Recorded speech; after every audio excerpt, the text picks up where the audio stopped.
So previously, an adventure awaits. You all had made your way to Daggerford.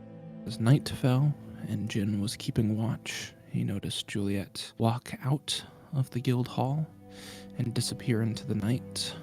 Upon her not coming back for a few hours, you all used your two direwolves to track her scent to the Adoring Stallion, where you saw the ghost of the Drow Heiress and Captain Mooncaller, the Goliath.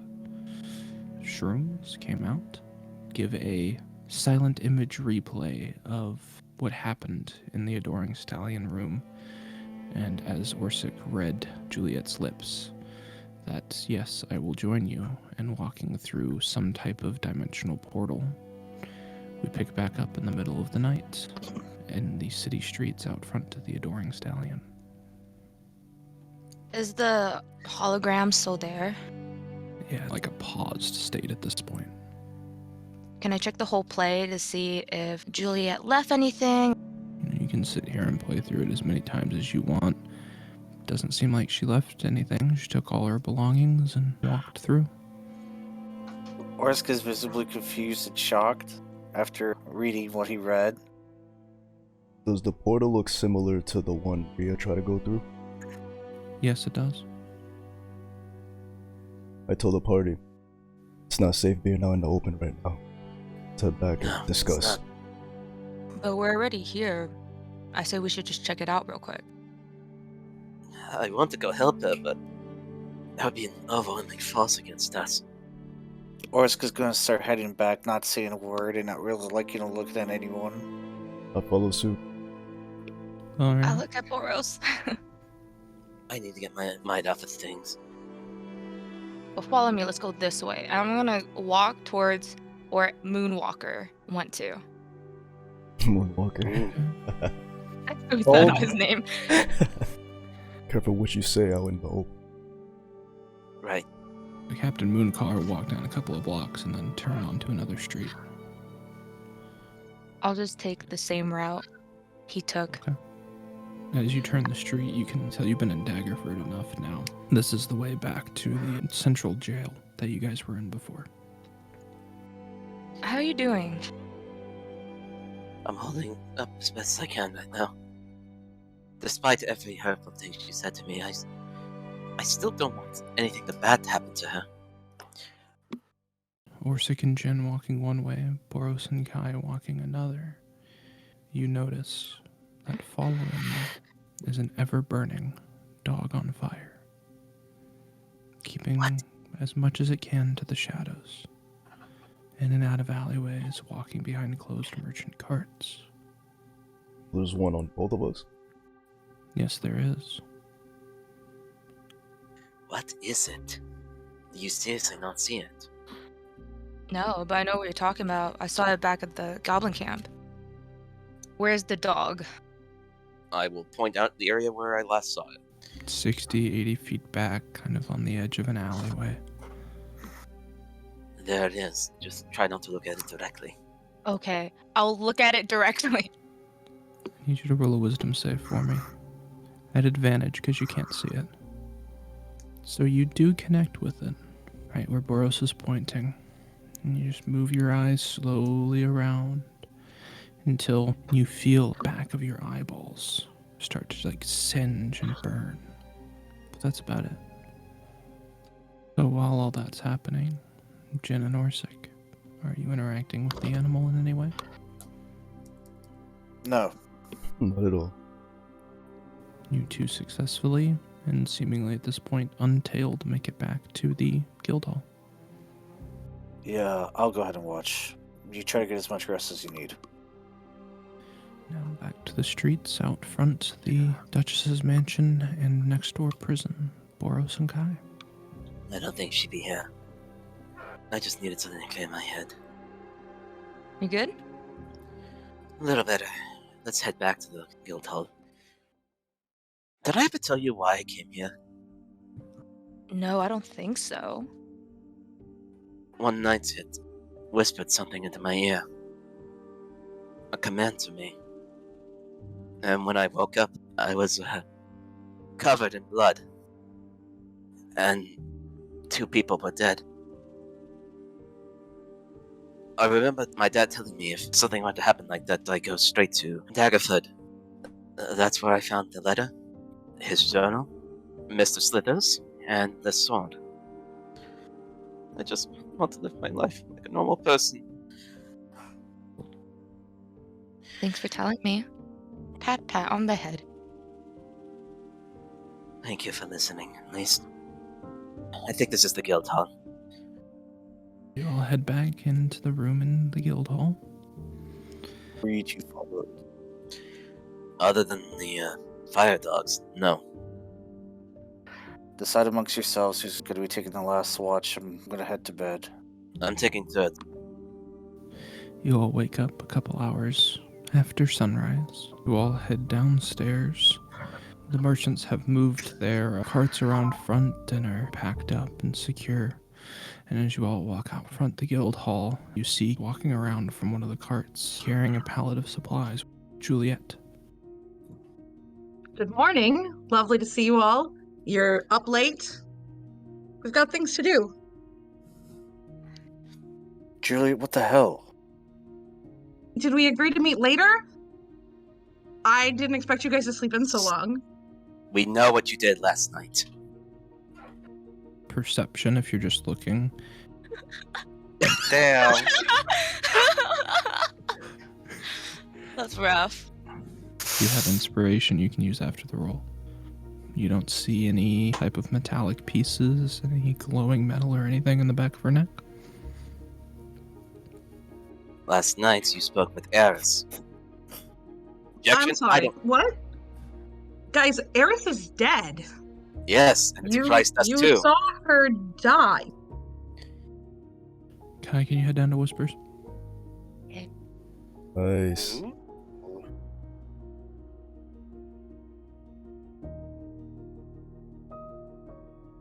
I'm gonna pat Borrow's shoulder, give him a look, shake my head.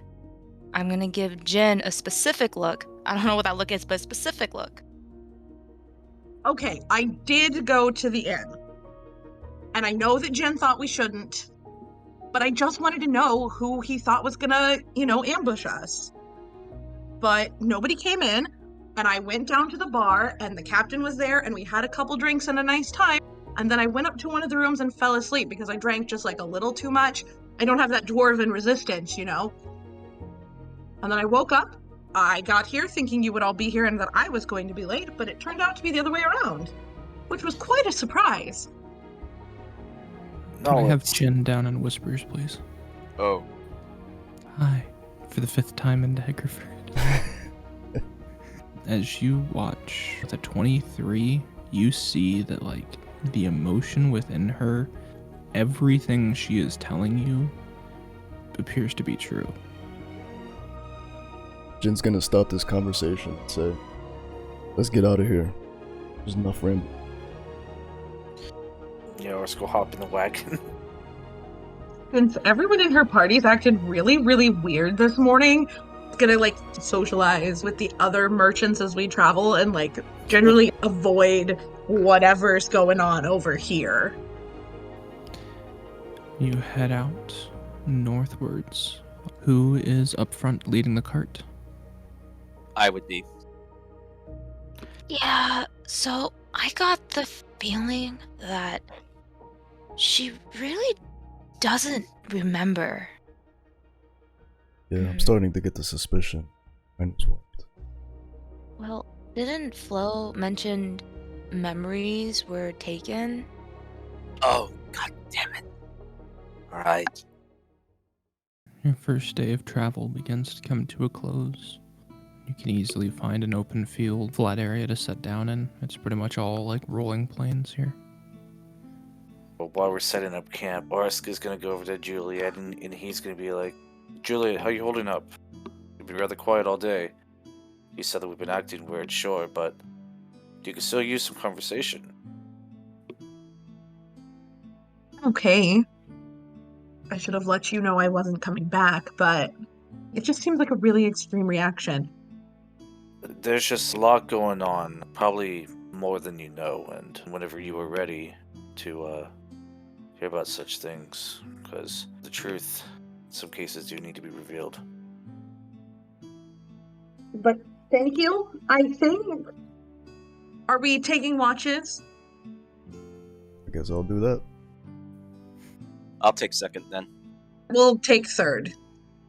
All of the merchants have circled their carts around and found places to lay down for the night, and trusting in the ones they're paying to keep watch. You see coming from behind one of the carts a tall, skinny, human-ish male, and pretty much nothing but just some ragged pants, no shirt, shoes. Hands are empty, doesn't have a backpack. I wave. He gives you a small nod. As he continues walking, sits down right across from you across the fire. Doesn't say anything. Is this person familiar? Make a history check. Doesn't seem anyone you can recall. I ask him. Passing through. Gives you a confirmation nod. We're gonna have a stare off until my watch is up. Alright. Your watch comes to a close. He's still just sitting there, hasn't said a word. Walk toward Burrows with keeping my eye on this guy. Oh, my turn now. Seems like we have a visitor though. Do I see the man? Yep. He's just looking over at the both of you. Do I recognize this person? Roll a history check. No. You do not. Said nothing, did nothing, just sat there. He's not hurting anyone. This is why I haven't taken any actions. I'll keep an eye on him. You get some rest. Okay, go make a perception check for me. It's a calm, clear-skied night. This man just sits there. Looks over at you occasionally. Looks back at the fire. I don't see anything else on my watch, do I? No? Go to Juliet and wake her up. Hey, time for your watch. Come on. Before I go to bed, I wanted to apologize to you about earlier today. It's just, we were really worried. We have a visitor at the fire. He doesn't seem to be doing anything. Do I recognize this man? Roll a history check. No, you do not. Juliet's gonna go sit across the fire from him. Good evening. I'm Juliet. We'll ask him his name. He just looks up at you, stares for a couple seconds, looks back down at the fire. It's a very nice night, all things considered. I mean, something goes terribly wrong almost every night. It's kind of exhausting, frankly, between you and me. And I really think it's starting to have an effect on morale. Like, all of my friends are acting just completely crazy. He looks up at you Really? and makes eye contact and just goes, shh. Looks back down at the fire. Juliet, I will remain quiet for about 2 seconds. Why do we have to be quiet? He keeps looking at the fire. He doesn't move. Just feel like if there's a reason that we should be quiet, you probably want to tell us, because then we can help you. Like, are you in trouble? Are you doing okay? Because let me tell you, we're not okay, but like we're really great at helping other people who aren't okay instead of dealing with our own issues. And he's It's really kind of Constitution our saving throw. He looks up at you and goes, shh. Again, you feel like these stitches come out of your lips and go into your top one as your lips are sewn together. Oh, shit. I'm going to take out my dagger, lean forward, making eye contact, and give him a minute to rethink his life choices. He just stares down at the fire. Like, it feels right to stab him in the side. Go ahead and roll to hit. What about a crit? A crit with a 27. You're still whispering, by the way. I noticed. I was whispering because I thought something else was going to happen, and I was ready to whisper something to you. But it didn't happen. You surprised me. No radiant. I'm not actually at the smite. Gee. I'm like, damn. Stabs the dagger straight into his side and pulls down. He just like casually looks down to his gushing blood side. Oh He God. just looks up at you. Lets out an audible sigh. And he pulls from like under his pants this like small, very thin and cheaply made leather pouch. Sets it where he was sitting. And begins to walk further away from the road. And off into the distance. With the blood trail still following him. I love it. Oh yeah, he is profusely bleeding. The stitches just dissolve away. Nice chat. Thanks for hanging out with us. I'm absolutely not pursuing him. Oh man, do you dare look in the Oh, pouch? you gotta pick it up. It's a very cheaply made leather, sewn together in different points, like barely a pouch at all. Do you open it? Yeah, I might as well. What's the worst that could happen? Inside, you see a very neatly folded up piece of yellowed parchment, along with a bunch of dried mushrooms. Oh no. Mm. Can I open up the paper? It's a small piece of parchment, and as you unfold it, seems to be a scrawled hastily map with 2 points labeled Daggerford and Waterdeep. And there's a small trail about 3/4 of the way towards Waterdeep. Off to the side, a red X over it. I'm gonna put the map back in the dried mushroom pouch and just sort of slide that into my backpack. The rest of your watch comes to an end. A nice orangish pink sunrise. The merchants are up, checking their stuff, making sure everything is okay, fixing breakfast for everyone. It's nice to get a normal night for once. I agree. I haven't slept that good in a while. Oh, he left. What? Yeah. Oh, yeah. Kind of a weird guy. Not very talkative. So yeah, like Ors gets his stuff packed up, and I guess he's gonna put it in the back of the wagon. Alright, we have everything? I think we're missing a gin. He's just over there trading, hitting rocks. Just go over to where Jin is. Yeah, okay? You see a massive dent in the boulder that I'm punching, and it's glowing red. Damn. That's pretty good. Everybody's ready to go. Yep, everyone's ready to go. So. Let's get out of here. Start walking back. Just for funsies, I also punched the rock. And it's hot. Solid. Cars ready in the front. You all begin your journey northwards for your second day of travel. Is there anything anyone would like to do throughout today? I have torn pages from a hobgoblin that I'm trying to repiece together Yes, you with do. mending. Can I work on that while we travel? You can. Sweet, thank you. Just past midday approaches. Most of your travel has been like wide open, empty plains. But you begin to see probably about 600-700 feet off the road a small cottage run Ooh. down with smoke coming out of the chimney. Is there any That's windows?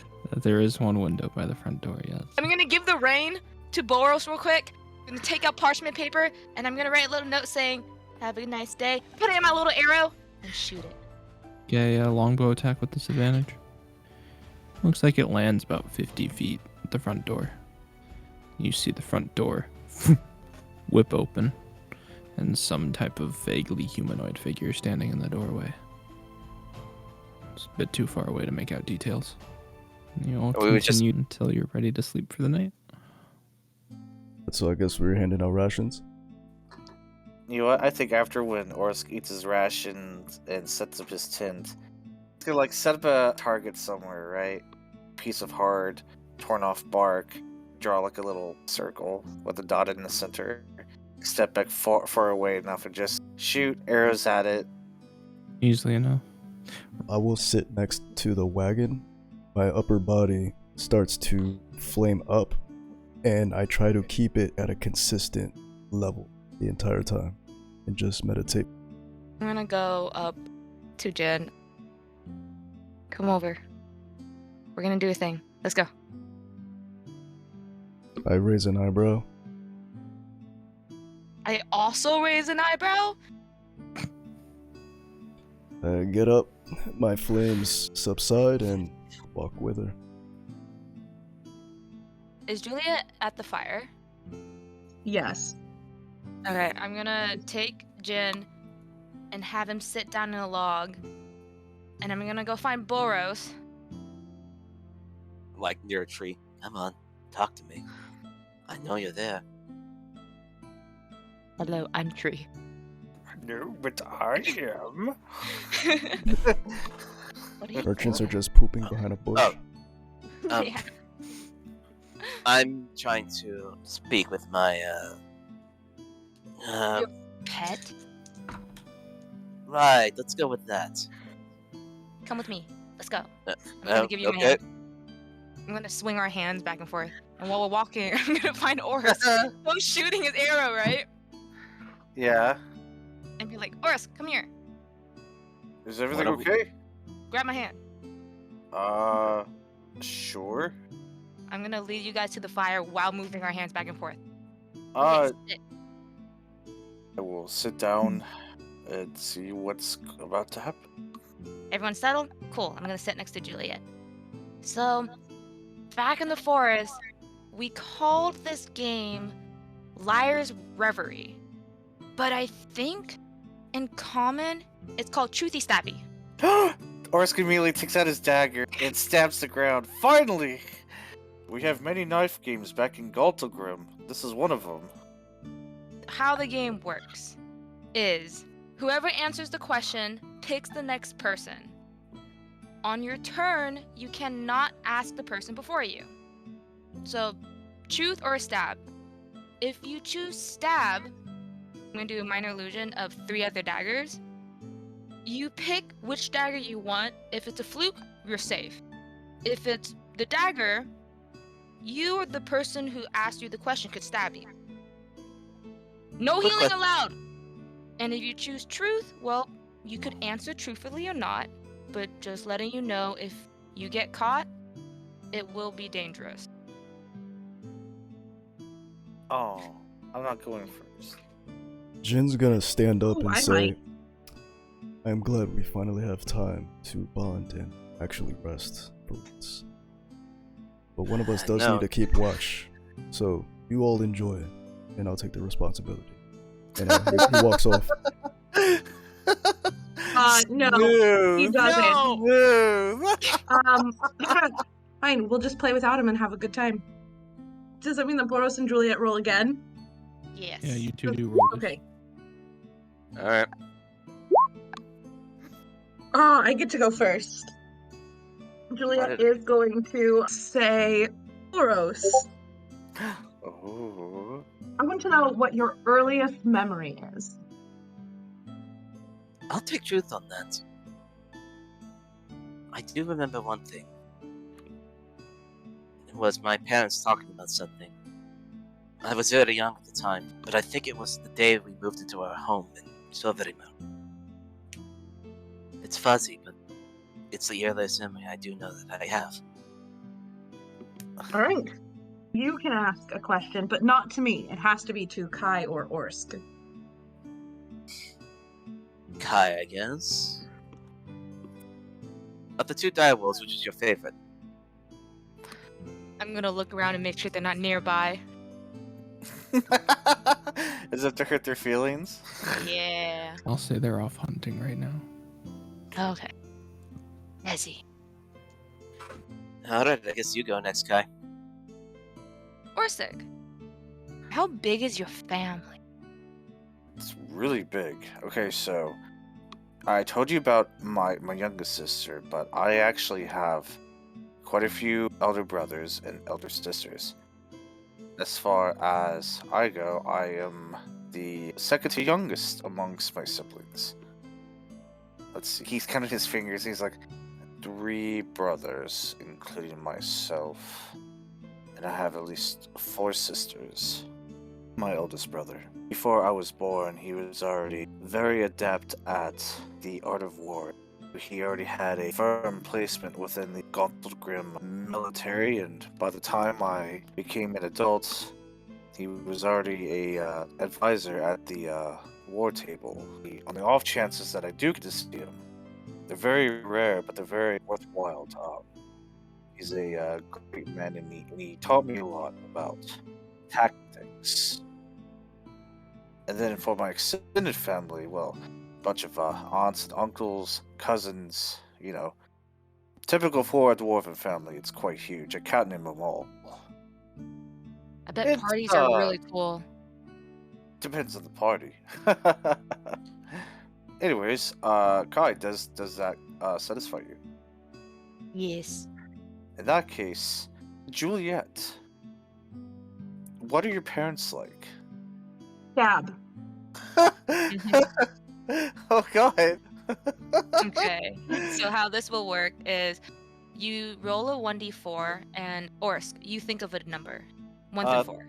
3. You're safe. Right. There's one real deck. Wait, Hi. Hmm. Do you have any siblings? I don't think so. But you don't know? I don't know. No memory of it. Interesting. Your turn. Boros. How did your best friend die? you just see all the color drape from his face. Stab. Okay. 2. 1d4 go. No. Nobody's even been stabbed yet. I know. We'll get there soon. While that's happening, hey Jen, you want to head down to Whispers? Alright. You catch just a glimpse of motion of what looked like someone moving under one of the carts. And all the merchants are on the other side of the circle eating dinner right now. Can I make out the figure? Vaguely bipedal, maybe humanoid. Hard to tell. Is it just one? From what you could tell, yeah. I'm walking right towards it. You notice under the cart, where it's been sitting, is a small pool of blood.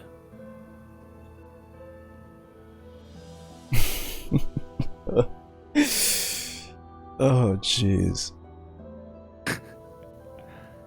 This is the same guy. Could be. Who knows? You got to the cart and you found the pool of blood. He's not around anymore. Where does the trail lead, if there is a trail? Make an investigation check, actually, now that you're in the area. Yes. Stunning. There's no blood trail. Alright, I'm going to just keep watching wherever I'm standing. Okay. Jen, feeling off about what you saw as you're making some rounds behind the loop of carts, your eye catches a very brief shimmer behind Juliet. Ooh. You recognize this as some sort of entity that is in the border ethereal, very, very close to the material plane. And you've seen this recently in Liam's hold. Oh shit. Juliet, roll a Constitution saving throw. Oh shit. How did I not put that together? Oh, I'm so motherfucker. confused. Oh. What's going on? What? I'm very confused. I'm really confused too. What's going on? Oh, no. I am so sorry in advance. What? Emerging from the border ethereal into the material plane, he sinks his fangs into the back of Juliet's neck. Juliet, Whoa. you take exactly 50 psychic damage. Oh! Juliet is down. The very strange, shirtless, humanoid man in tattered pants biting into Juliet's neck. Holy And we're going to pick shit. up there in 2 weeks.